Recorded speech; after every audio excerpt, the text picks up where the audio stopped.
Today, Sarah and I are going to make a ciabatta. First of all, we will need to make a poolish.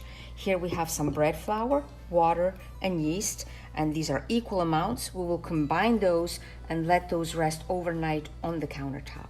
Over here instead, we have the rest of the flour that we will incorporate into the poolish in the morning. Of course, here we will have the rest of the water, salt, yeast, and the verna flour, which is an ancient flour.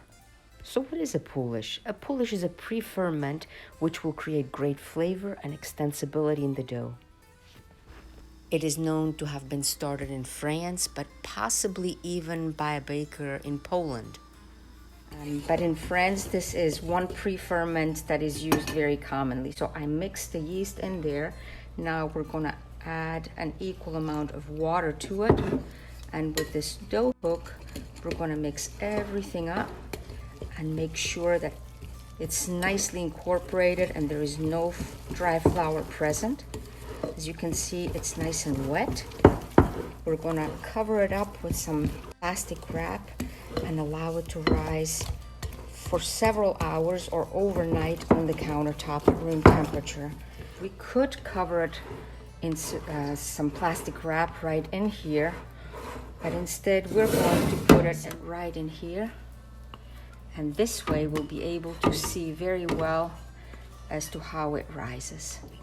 We're gonna cover it with a lid and set it aside. We already made one last night, and here is our poolish, nice and bubbly, and it is still domed, which is great because once it starts receding and falling down, it may be a bit too ripe. So this is perfect right here. In order to make our final dough, I'm going to take the all-purpose flour, place it in this large capacity bowl. The same with this verna flour. Also in here, add the small amount of yeast. I'm gonna get the water and make sure that I don't use all of it because this dough being so wet is gonna need some water on my hands. We're going to loosen all this up in here with this plastic spatula and pour this right here over the flour.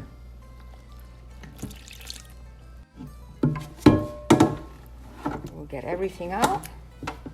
Let's see about how much water is left in here. Maybe a little bit over half a cup. We'll set this aside and we will use this also to incorporate the salt into the dough.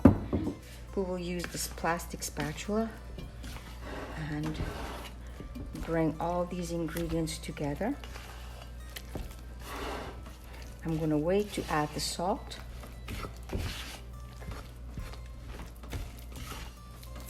I'm gonna show you the difference between a wet hand and a dry hand when you touch very high hydrated dough. So you see how this one just sticks, and watch this one instead. So that's why I reserved some of the water to work the dough.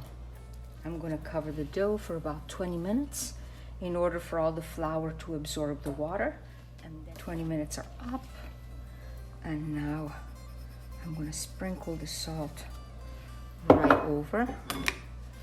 I'm gonna get my hands wet and start mixing the salt into the dough by pinching it. Twist it, and this will really ensure that all the salt is mixed well into the dough.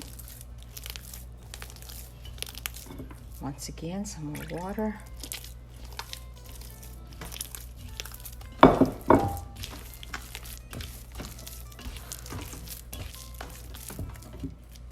Now I'm going to cover it up again and allow it to rest for about 20 minutes. And then we will set the dough on the table and really begin to work it. There, we'll cover it up once again. The dough has rested for about 20 minutes. Now we have two options.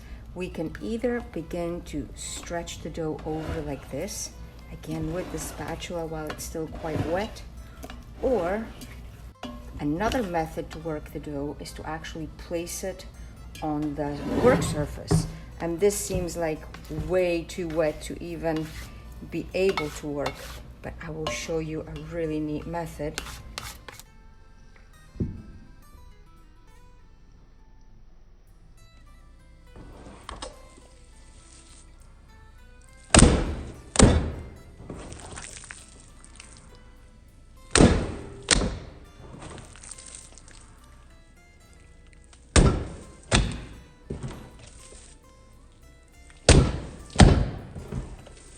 And now we'll be able to see that nice structure has really begun to form into it. And this wet.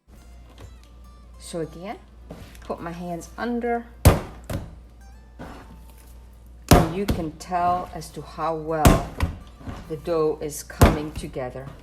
There is nice tension in it, and now we're going to be able to put it into the container and allow it to rise. I'm going to get the dough lifted up and place it right in here. Place the lid on and set this aside to rise. And here, let's peek into our beautiful dough. It has nicely been able to grow. Look at all these air bubbles in here. So now I'm going to put some flour on top, a generous amount of flour on our work surface. And then with this bench scraper, I'm just gonna loosen it up from the edges a bit, flip it upside down, and let gravity just let it fall out.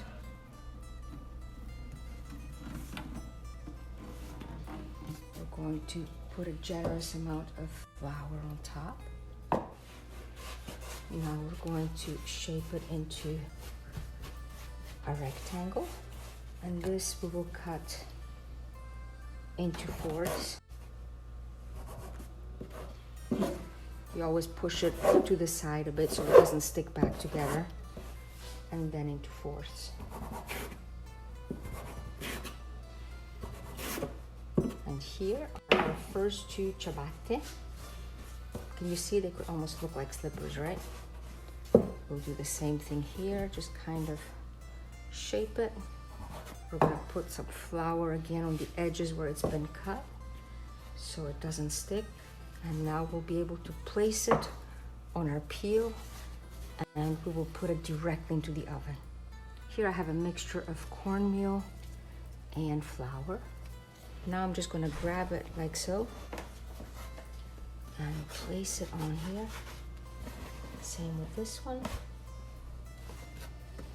Once again. This is the Fontana Gusto, where the burning chamber is below, and we have a nice little fire going on. You have to be very careful when you put water in. And this water we're gonna push back in this pan. Open the door. Place the ciabatta to the back, knock it off like that, and then immediately I will place some water down in the bottom to create steam and close the door. So we're going to get a quick shot before the oven spring, and here just a few minutes into it, there is a definite change because of the oven spring. About 28 minutes into baking, and this is what our beautiful ciabatta look like, and the aroma coming out of this oven is just amazing. And here they are, guys. We're gonna put the peel right underneath here, slide it in, and here they all come out.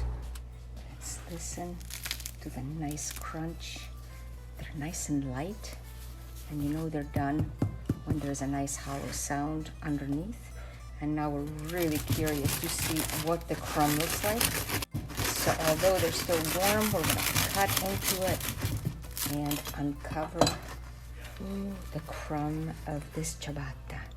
You can still see that steam is coming out, but I love the airy texture. We have a nice outer crunchy crust, this deep dark brown color, and then on the inside we have this beautiful crumb, and we are going to make some amazing sandwiches out of them. Buon appetito!